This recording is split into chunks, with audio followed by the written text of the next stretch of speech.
कह रहे दूध पीने वाले बनावटी मजनू तो लाखों मिलेंगे, लेकिन असली मजनू जो कटोरा भर खून दे सके वो तो बिरला ही होता है। यहां भाव ये है कि एक बार लैला ने सुना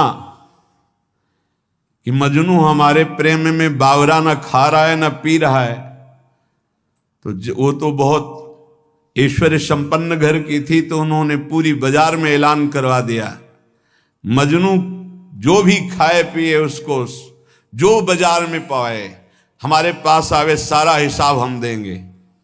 ये ऐलान जब सुना तो लाखों मजनू तैयार हो गए, कोई जलेबी पा रहा है, कोई दही पा रहा है, तो हर दुकान से हजारों लाखों का बिल, और ऐसे सैकड़ों दुकानों से वो तो आदेश कर दिया था सबका हिसाब हो जाता। एक दिन प्रार्थना की खजांची ने कि करोड़ों रुपया जा रहे हैं महीने में मजनू की सेवा में, तो उन्होंने कहा मजनू और करोड़ों रुपया, अरे वो विरह में कुछ खा ही नहीं सकता तो कैसे करोड़ों रुपया। बोले लाखों मजनू तैयार हो गए हैं, ठीक है असली मजनू की पहचान कल हो जाएगी। बोलू लैला मिलना चाहती है मजनू से अमुक मंच पर। अब तो जो देख भी नहीं पाते थे वो भी जो मजनू बने हुए रबड़ी रसगुल्ला वाले मजनू थे वो सब आ गए। चाकू निकाली और कहा मेरा मजनू मेरे लिए छाती का खून दे। तो जितने रबड़ी रसगुल्ला वाले थे कदम पीछे सरकने लगे, और जो असली मजनू था वो आया और ऐसे हाथ से चाकू ली और कहा आज मेरा जीना सार्थक हो गया, क्योंकि तुम्हारे किसी काम में आ गया। और जो ये से मारने किया, पकड़ लिया, कहा असली मजनू ये है। तो वहां कह रहे हैं कि दूध और रबड़ी पीने वाले तो लाखों मजनू तैयार हो जाते हैं, लेकिन असली मजनू जो एक कटोरा खून दे सके वो तो बिरला ही होता है। ऐसे ही कह रहे कि रबड़ी रसगुल्ला खाना, प्रणाम नमस्कार करना, भेंट लेना लाखों भगत, लेकिन भगवान के लिए जीवन अर्पित करने वाला, भगवान के लिए तड़पने वाला, भगवान के लिए अपना सर्वस्व न्यौछावर करने वाला, ऐसा तो कोई बिरला ही प्रेमी होता है। ऐसा भक्त ईश्वर के से भी बढ़कर है। सातों सम मोहिमय जग देखा और मोते अधिक संत कर लेखा। एक भक्त प्रवर कालिदास जी हुए हैं जो इसी कोटि के महापुरुष थे। अद्वितीय भक्त निष्ठा उनकी थी। भगवत निष्ठा अद्वितीय उसी की मानी जाती जो भक्त निष्ठा होती। भक्त निष्ठा वाला भगवान निष्ठ जरूर होगा और भगवान निष्ठा वाला भक्त निष्ठ जरूर होगा। कालिदास जी श्री रघुनाथ दास गोस्वामी के गांव से 1.5 कोस दूर रहते थे, उसी कुल के थे, और ठीक वैसे ही भक्ति थी जैसे पूज्य रघुनाथ दास गोस्वामी की। भगवान नाम में इनकी इतनी निष्ठा थी कालिदास जी की, उठते बैठते सोते जागते खेलते हंसते बात करते हर समय इनकी जिह्वा पे नाम चलता रहता। अगर ये कुछ बोलते तो पहले नाम बोलते फिर चर्चा करते। देखो प्रायः सत्संग में कहा है कि अगर आप नाम जापक उपासक हो तो चिंता मत करो, पर आपको जब बात करनी तो पहले धीरे से बोलो राधा, फिर बात करो, बीच में फिर बोलो राधा, फिर जब बात का विश्राम करो राधा। अगर इतनी सावधानी रखोगे तो पूरी बात जो आपने की वो भजन हो जाएगा आपका। कोई कार्य प्रारंभ कर रहे हैं राधा, कार्य के बीच में बोलो राधा राधा, कार्य के समापन में बोलो राधा, और वो कार्य समर्पित, वो भगवत प्राप्ति करा देगा। आप बात को पकड़िए। वो किसी बात को बोलने के पहले नाम बोलते थे। वो भगवत नाम के बिना तो बोल ही नहीं सकते थे, पहले बोलते थे राधा। ये भक्ति की पहचान है। विभीषण जी जब उठे तो राम राम राम, हनुमान जी ने राम नाम ते सुमिरन कीन्हा, हृदय हरसी कपि सज्जन चीन्हा, ये सन हठ करी हो पहचानी साधुते हो लका। ये संत है क्योंकि सो के एकदम उठते हुए बोला राम राम, ये भक्त का लक्षण है। ऐसा सबको करना चाहिए। नींद खुले तो पहले भगवान नाम उच्चारण करते हुए ही पृथ्वी को प्रणाम करके पैर रखना चाहिए। अद्भुत नाम निष्ठा थी कालिदास जी की। बिना नाम के वो बात ही नहीं करते थे। पहले नाम उच्चारण, और ये नाम उच्चारण, नाम में प्रीति कहां से प्राप्त हुई, बहुत सूक्ष्म बात है। इनकी भक्तों में बहुत बड़ी प्रीति थी, इसी से इनको नाम में इतनी प्रीति हुई। अब आजकल कोई बिरला ही ऐसा होता है जिसको किसी भक्त की प्रशंसा सुन के ईर्ष्या ना होती हो, जबकि हमारी भक्ति का स्वरूप यह है कि किसी को सुने कि वो नाम जप कर रहा है, उसका बड़ा यश हो रहा है, वो ऐसा है, तो हमारे अंदर लालसा होनी चाहिए कि इनकी चरण रज माथे पे लगाएं, कभी इनका जूठन मिल जाए, कभी इनका चरणामृत मिल जाए। ये भक्तों की बात थी। हमारे अंदर क्या होता है, अहम प्रदान होता है, तो लगता है क्या है, इतना हुआ, क्या हुआ, वो उससे मात्सर्य और ईर्ष्या प्रकट हो जाती है। ये भगवत विरोधी वार्ता है, अंदर ये बात नहीं आनी चाहिए। जहां वो सुनते कि अमुक जगह भक्त बहुत नाम जापक हैं, तो बहुत धनी थे, पर साधारण वेश में छुप करके जाते कि बिल्कुल ऐसे दीन गरीब बन करके, और उनकी सेवा करते। भक्तों को अच्छे अच्छे पदार्थ खिलाने में उन्हें परमानंद का अनुभव प्राप्त होता। और ऐसा सिद्धांत भी है कि जैसे गर्भवती मां को भोजन पवाओ तो बच्चे को अपने आप पहुंच जाता है, ऐसे हृदय में हृदयस्थ विराजमान भक्तों के प्रभु हैं, तो भक्तों को पवाओ तो प्रभु का अपने आप भोग लग जाता है। भक्तों के मुख से प्रभु बहुत आनंद पूर्वक पाते हैं। भक्तों को जब श्रद्धा पूर्वक सुस्वाद प्रसाद पवाया जाता है, तो उसके स्वाद का अनुभव स्वयं भगवान श्री कृष्ण करते हैं। भक्तों को जब पवाया जाता है, भगवान को अपने भोग लगाने से इतनी प्रसन्नता नहीं होती जितना संतों के भोग लगाने से होती है। इसी बात को एक भक्त ने पकड़ लिया और संतों को पवाना शुरू किया श्रद्धा से। अब उनके पास एक सीमित अर्थव्यवस्था थी। अगर संतों को पता है कि बहुत श्रद्धा पूर्वक यहां प्रसाद पवाया जाता है, तो बिना बुलाए भी कृपा करके आने लगते हैं। वहां खूब संतों का आगमन होता और बनवा के पवाते। धीरे धीरे संपत्ति राधे श्याम अष्ट धातु के ठाकुर जी थे, तो ठाकुर जी की जितनी सेवा पात्र थे स्वर्ण चांदी के जो थे, सब बेचकर संत को पवा दिया। ठाकुर जी से कहा, कल अगर संत आए और व्यवस्था नहीं हुई तो सरकार आपको बाजार में ले जाएंगे हम, और आपको बेच देंगे, क्योंकि संत भूखे नहीं जाएंगे, वो आप ही रह गए, वो हमारी संपत्ति। भगवान ने कहा कि हमारे संबंध से तो संतों को, बस आप संतों के पाने से प्रसन्न होते हैं, ये मैंने सुना है। आप अपने भोग लगाने से उतना प्रसन्न नहीं होते। तो अब कल संत आएंगे, अगर उनके भोग की व्यवस्था नहीं हुई तो तैयार रहना, हम आपको बाजार में बेच देंगे। भगवान हंस दिए और कहा, जो संतों की सेवा करता है उसके यहाँ ऐश्वर्य की कमी नहीं रहती। और जरा सा उनका कृपा कटाक्ष, कुल परंपरागत लक्ष्मी जी उनकी सेवा में उपस्थित हो गई। तो जो श्रद्धा पूर्वक भक्तों को सुस्वादु पदार्थ प्रसाद पवाते हैं, भगवान भक्तों की जिह्वा से पान करते हैं। भगवान को स्वयं भोग लगाने से इतनी प्रसन्नता नहीं होती जितना संत और भक्तों को पवाने से होती है।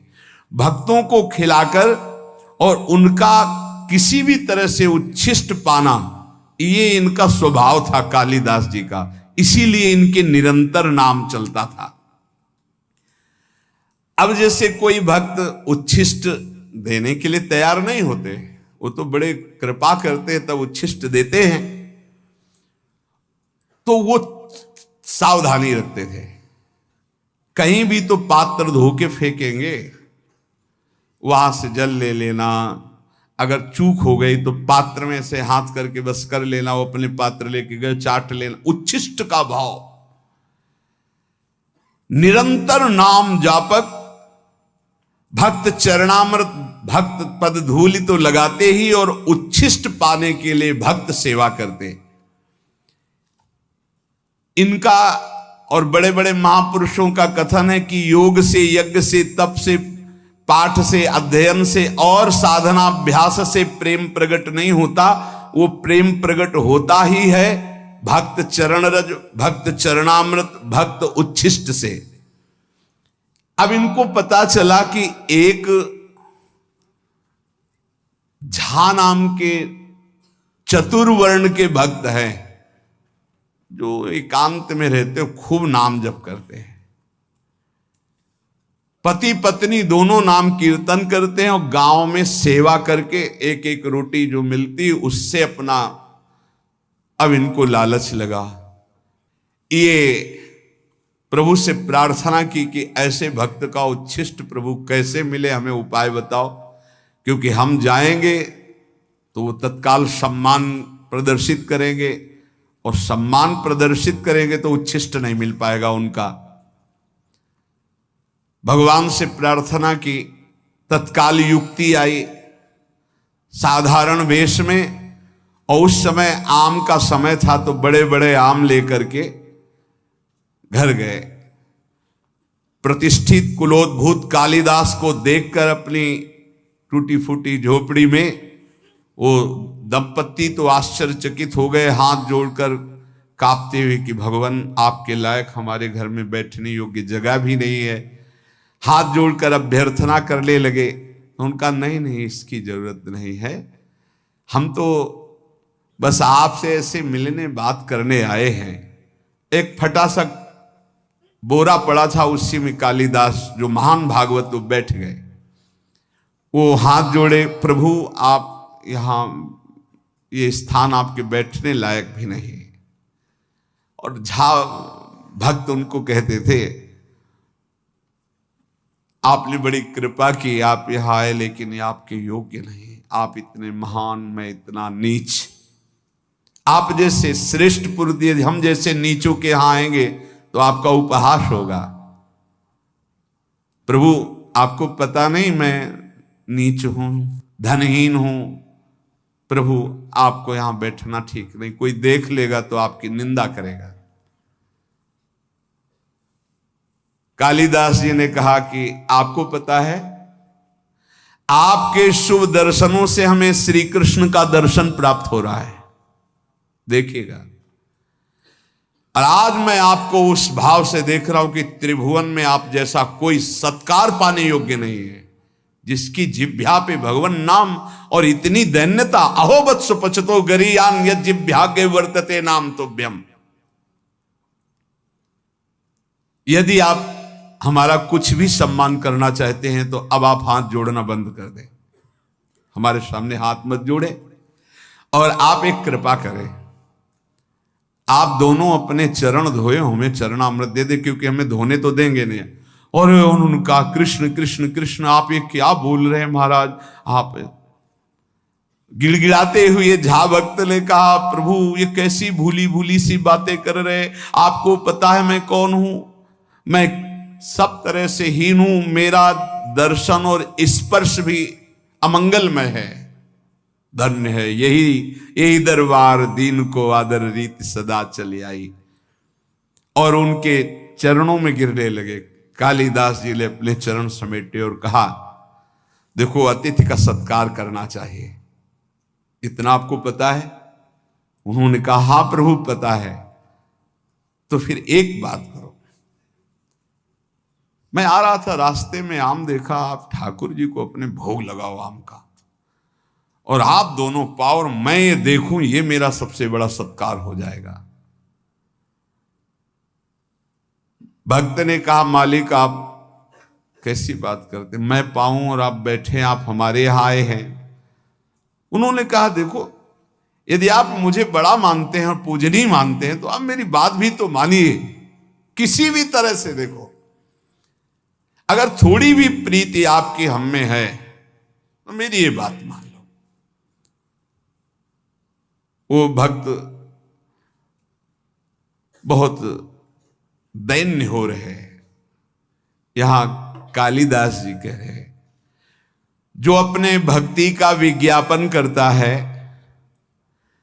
जो भक्ति की दुकानदारी करता है, भक्ति के नाम पर पूजा प्रतिष्ठा और अर्थ की प्राप्ति करता है, वो आप जैसे अकिंचन भक्तों को कैसे जान पाएगा। अहंकार रहित, साधना के बल से रहित, केवल प्रभु के नाम और प्रभु के आश्रित आप जैसे निर्मल भक्तों का संग तो केवल अहेतु की कृपा से होता है। आप सच्ची मानिए त्रिभुवन को पावन करने वाले हैं, आप अपने को नीच मत कहिए। जब कालिदास जी दैन्य होकर ऐसी बात करने लगे तो भक्त ने आम ले लिए, प्रणाम किया और कहा मैं आपके सामने पा तो नहीं सकता, पक्का वचन है कि आपके जाते ही मैं भोग लगाऊंगा, पर आपके सामने नहीं पा पाऊंगा क्योंकि आप बैठे हमारे घर में आकर और हम पाले। कालिदास जी ने विचार किया, सब किया कराया माटी हो रहा है, हमको उच्छिष्ट तो इनका मिलेगा नहीं, जूठन। फिर विचार किया कि अभी से लेके शाम तक फेंकेंगे ही ना पाके आम, मैं पेड़ की आड़ में बैठा रहूंगा, जब फेंकेंगे तब मैं निकल लूंगा प्रसाद लेके। कैसी उच्छिष्टामृत के प्रति निष्ठा। चल दिए, पति पत्नी 10-20 कदम घर के बाहर तक छोड़ा। कालिदास जी जे ही अपने घर गए सो लौट पड़े और दरवाजे के पास एक वृक्ष था, उसकी ओट में छुप के बैठ गए। अब वो दोनों जो 10 कदम चल के आए थे उनके जो चरण चिन्ह थे अपने अचला में चरण रज बांधे। ये है कीमती अमोघ वस्तु, कोई भाग्यशाली ही इस अमोघ वस्तु का सेवन कर पाता है। चरण रज बांधे, एक चीज तो मिली, भक्तों की चरण रज। संपूर्ण धूल उठाकर फिर अपने शरीर पे लगाई। अब वो अपनी पत्नी से बात कर रहे कि देखो इतने महाभागवत कालिदास जी ये अमनिया लाए हैं आम का, चलो ठाकुर जी को भोग लगाओ और प्रसाद पाओ, उनकी आज्ञा का पालन करो। ये श्री कृष्ण प्रेम की प्राप्ति कराएंगे आम, क्योंकि इतने बड़े महाभागवत चल कर लाए हैं। पति की आज्ञा हुई, पत्नी ने आम को उठाया, अमनिया किया धो करके और ठाकुर जी को भोग लगाया। और वो एक एक गुठली चूस चूस के पारे भगवान को अर्पित की हुई, भक्त के द्वारा लाई हुई पाया। पत्नी ने फिर वो आम के छिलके और वो चूसी हुई गुठली बाहर जाकर के पेड़ के पास ही फेंक, वो छुपे बैठे थे। भगवान वैसा ही भक्त के जीवन में करते जैसी उसकी चाह होती है। फेंक के चली गई। कालिदास जी बहुत प्रसन्न हुए, ओहो हरि की अपार कृपा, एक एक छिलका चाट रहे, एक एक गुठली चाट रहे हैं। आप विचार कीजिए, एक उच्च कुल का एक महाभागवत एक ऐसे दैन्य महाभागवत की गुठली चाट रहा है। किस लिए? इनका उच्छिष्ट मुझे नाम में प्रीति करा देगा, और नाम के प्रेमी हैं। जैसे जैसे वो उच्छिष्ट पा रहे हैं वैसे वैसे उनको रोमांच हो रहा है, वैसे वैसे भगवान का नाम जैसे मशीन में चलाया जाए ऐसे चल रहा है, नाम अश्रु प्रवाह हो रहा है। यहां वर्णन कर रहे हैं कि जो भक्त चरण रज का सेवन, भक्त उच्छिष्टामृत का सेवन और भक्त चरणामृत का सेवन करता है, उसका अहंकार गलित हो जाता है। सत्संग का प्रारंभ इसी बात से हुआ था कि अहंकार जब तक गलित नहीं होगा तब तक हमारी साधना रंग नहीं लाएगी। इसलिए हमें नाम में प्रीति हो जाए, नाम हमें प्राणों से प्यारा लगने लगे। बड़े बड़े महापुरुषों ने नाम को दुलराया गाया।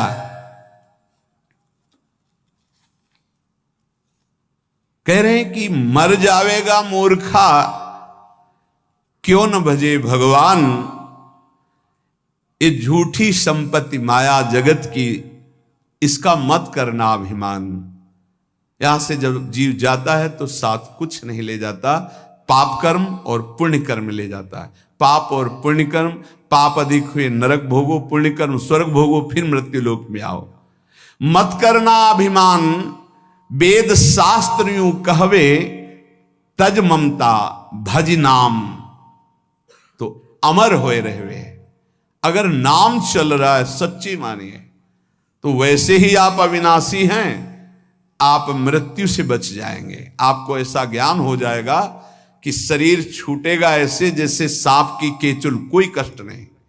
जो जन्मत मरत दुसाह दुख हुई, नाम जापक को नहीं होता कष्ट, वैसे शरीर छोड़ता है जैसे सांप अपनी केचुल पुरानी छोड़ देता है, जैसे कोई पुराना वस्त्र उतार के फेंक देता है, जैसे गजराज के गले से फूलों की माला गिर जाए उसे पता न चले, ऐसे भक्तों का शरीर छूटता है। यदि नाम जब चल रहा है तो भारी दुख से बच जाओगे और अगला जन्म नहीं होगा। तज ममता भज नाम, नाम तो अमर रहवे, कहत दीन दरवेश फिर अवसर कब आवे, भजिया नहीं भगवान अरे मूर्ख मर जावे। कभी किसी भी क्षण शरीर तुम्हारा छूट सकता है। ताकू मनवा धिक है साहेब सुमरिया नाही, अलग पुरुष नहीं ओ लख्यो पड़ो मोह के माही। पड़ो मोह के माही समझ ले मनुआ मेरा, पड़या पुतला जान होएगा सूना डेरा। कहत दीन दरवेश ज्ञान लगी ना धाकू, साहेब सुमरा नाई धिक है मनवा ताकू। यदि साहब श्री हरि का नाम जप नहीं किया, प्रभु का नाम जप नहीं किया, तो ये तेरा शरीर, तेरा सब साम्राज्य यहीं पड़ा रहेगा, कोई तेरे साथ नहीं जाएगा। अगर नाम जप कर लेगा तो शुद्ध ज्ञान हो जाएगा, शरीर राग छूट जाएगा, शरीर संबंधियों का मोह छूट जाएगा। इसलिए सुमिरो, निरंतर नाम सुमिरो। रग रग नाम रम्यो रहे तो निर्गुण अगुण के रूप, जो तुम्हें चाहिए निर्गुण निराकार सगुण साकार सबका साक्षात्कार इसी नाम से हो जाएगा। रग रग नाम रम्यो रहे, ये रग रग नाम कब चलता है? बोरी सखी जी कहती, जब नाम ही श्वास, श्वास ही नाम ही नाम श्वास को भेद मिटावे, तब रोम रोम और रग रग बोले, तब कुछ स्वाद नाम को पावे। हर श्वास में अधिक से अधिक नाम जप करो, धीरे धीरे उतरेगा। तो बोले रग रग नाम रम्यो रहे निर्गुण अगुण के रूप, जो तुम्हें चाहिए निर्गुण निराकार सगुण साकार सब भगवान का साक्षात्कार ज्ञान का हो जाएगा। राम श्याम रवि एक है सुंदर सगुण स्वरूप, चाहे राम रूप देखना चाहो चाहे श्याम रूप देखना चाहो। रसना नाम संभारिए श्रवण सुनिए नाम, नैने निरखो नाम को रविदास है काम। रात दिन नाम जप करो, ऐसे नेत्रों में नाम लिखा दिखाई दे, कानों में वही नाम सुनाई दे और हृदय से वही नाम उच्चारण हो। जो चाहोगे राम रूप श्याम रूप निर्गुण निराकार सगुण साकार जो चाहोगे सब प्राप्त हो जाएगा। संत अनेकन जे भय किन्हीं नाम पुकार, रविदास सब छोड़ के नाम ही नाम उचार। सब छोड़ो, बस नाम उच्चारण करो। देख लो बड़े बड़े संत हुए, हमें कल बहुत अच्छा लगा। सब साधन है पर नाम नहीं था तो उन्होंने बताया मेरा मन अशांत है। साधन बताए, बहुत अच्छे साधन चल रहे, तब उनसे एक ही बात कही कि आपका चित्त नाम में है। और माला तो चला लेते कभी कभी ऐसे, निरंतर नाम नहीं। आपको नाम दिखाई दे रहा है? नहीं। आप नाम लिखते हैं? नहीं। आप नाम अंदर सुनते हैं? नहीं, बस ऐसे जब होता है। तो मन को कहां से लगा पाओगे? बाहर के साधन से मन अंतर्मुख नहीं लगता। ये बात अच्छी पकड़ लेना। बाहर के साधन को जब अंतर में ले जाते हैं तो अंतर की गुफा का अंधकार नष्ट होता है, हृदय गुफा का। वो क्या होता है? राधा। राधा देख रहे हैं, राधा सुन रहे हैं, नाम लिखा राधा, वही उच्चारण हो राधा राधा। देख लीजिएगा, परिणाम में देख लीजिएगा। ये बहुत अच्छा लगा ये सुनकर। सब साधन है लेकिन नाम का निरंतर चिंतन नहीं। बोले वेदांत अनुशीलन करता हूं, वेदांत का तो उनका पता है, उसी मार्ग से आए। संत अनेकन जे भय किन्हीं नाम पुकार, रविदास सब छोड़ के नाम ही नाम उचार, राधा राधा राधा। अगर नाम नहीं है तो ये बहुत अनुभव की बात है, बहुत अनुभव की बात। जीवन का अधूरापन नहीं पूरा होता, साधना अधूरी ही बनी रहती, क्योंकि मन का विश्राम तभी होगा जब बार बार उसी में सुनो, उसी को देखो, उसी को चलाओ। फिर प्रश्न होता है कि हम ज्यादा देर इसमें टिक नहीं पाते, तो आप इतना समझ लीजिए कि एक बार आप ऐसे लिखे राधा, यही शरणागत मंत्र, निज मंत्र, जो मंत्र गुरु मंत्र मिला है, एक बार लिखे, 1000 बार का फल है उसका। यदि आप एक माला कर लिए तो सहस्त्र मालाओं के बराबर हो गया। ऐसे लिख के राधा, थोड़ा सा लोभ बढ़ाओ, थोड़ी सी एकाग्रता करो, थोड़ा मन को रोकने की चेष्टा करो। अगर 2 मिनट रोकना सीख गए तो अनेकों जन्मों का बिगड़ेल मन आपके अधीन होने लगा। 2 मिनट अधीन हुआ, चिंता मत करो कि हमसे तो अगर ऐसे करते हैं तो बहुत कम भजन होता है। वो कम भजन बहुत बड़ा लाभ देने वाला है। आप मान लीजिए, जो आप लिख रहे हैं वही आप देख रहे हैं, वही आप सुन रहे हैं, वही आप उच्चारण कर रहे हैं, बाजी जीत जाएंगे। संत अनेकन जे भय, जितने बड़े बड़े महापुरुष हुए सब नाम प्रेमी हुए, नाम का सबने रसास्वादन किया। कह रहे हैं कि यदि आपने नाम जप नहीं किया तो आप चाहे जो शरीर से साधन कर ले, चाहे जो और साधन कर ले, उतनी उन्नति प्राप्त होने वाली नहीं। जब नाम के अंदर रूप प्रकाशित हो जाता है तो सर्वस्व त्याग हो जाता है। जो त्याग वैराग्य के लिए लोग प्रयासरत रहते, पूरा प्रयास नहीं हो पाता, तो कह रहे हैं मेरे भाव में ज्ञान और वैराग्य, ज्ञानेश्वर जी महाराज का बात, बहुत बड़े महापुरुष हुए हैं, इनसे बड़ा तो ज्ञान और वैरागी और योगी ज्ञानेश्वर जी। इन्हीं के सामने तो गए थे वो 1400 वर्ष के चांगदेव जी, ज्ञानदेव जी के सामने तो गए थे। वो अपना तप दिखाने कि मैं 1400 वर्ष का हूं, सिंह को वश में करके सांप की चाबुक ली। तो चबूतरे पे बैठे थे तो जड़ चबूतरे से कहा चलो, चल। क्यों? चैतन्य घन परमात्मा बुद्धि, संकल्प किया, वैसे हो गया। ऐसे महापुरुष कह रहे हैं जो भी ज्ञान है, जो भी वैराग्य है, विठोबा की कृपा है, विठल भगवान की जो कृपा है, वो नाम से जागृत होती है। बड़े बड़े महापुरुषों के नाम, जितना उपासक नाम जपेगा उतना ही उसको भगवत साक्षात्कार के नजदीक एक एक नाम ले जा रहा है। अपने आराध्य का साक्षात्कार सब में होने लगेगा जिस समय आपका निरंतर नाम चलने लगेगा। नाम के बिना क्षण भर भी जो चैन से ना रह पावे तो समझ लेना प्रेम की पराकाष्ठा प्रकट होने वाली है।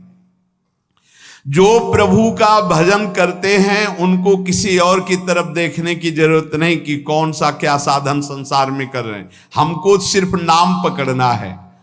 संसार की समस्त कठिनाइयां, ये बड़े महापुरुषों के वचन हैं, समस्त विपत्तियां, समस्त दुखों का नाश करने में समर्थ है नाम। अगाध ज्ञान वैभव का समुद्र है नाम। अपार दुर्गम गति प्रदान करने वाला है नाम। बस ग्रहण करने योग्य है तो एक नाम। तत्व गहन को नाम है, भज लीजय सोई। लीला सिंधु अगाध है, गति लखे न कोई। नाम अगाध लीलाओं में प्रवेश करा देने वाला तत्व का गहन रूप नाम है। अगर नाम जप हो रहा है तो तुम्हें और फिर कोई साधन की जरूरत नहीं है। ऐसा नाम अपनी जीभ पर रख लो, तुम सबसे बड़े दानी माने जाओगे और जरा मृत्यु पर विजय प्राप्त कर लोगे। कंचन मेरु सुमेरु है गज दीजय दाना। कोटि गऊ जो दान दे नहीं नाम समाना। एक जप रहा है राधा राधा, 1 करोड़ों गाय ये सब दान कर रहा है। जितने दान करने की सामग्री है, कंचन भूमि भूमिदान, स्वर्णदान, हैदान, गजदान, गौदान, अन्नदान, कन्यादान, विविध दान, और एक नाम जप कर रहा है राधा राधा राधा। तो बोले नहीं, नाम समाना, नाम वाले की समानता ये दान नहीं कर सकते। असमन लाव नाम रसना, तेरो बहुर न होई जरा मरना। ऐसा भाव करो कि नाम चलने लगे तो तेरा दोबारा जन्म नहीं होगा, तुझे मृत्यु का दुख नहीं होगा। एक मन एक दशा एक व्रत धरिए, नाम देव नाम जहाज है भव सागर तरिए। बस एक साधन पकड़ लो, एक ही इष्ट बना लो, एक ही अपनी दशा बना लो, राधा राधा राधा राधा राधा, इससे भव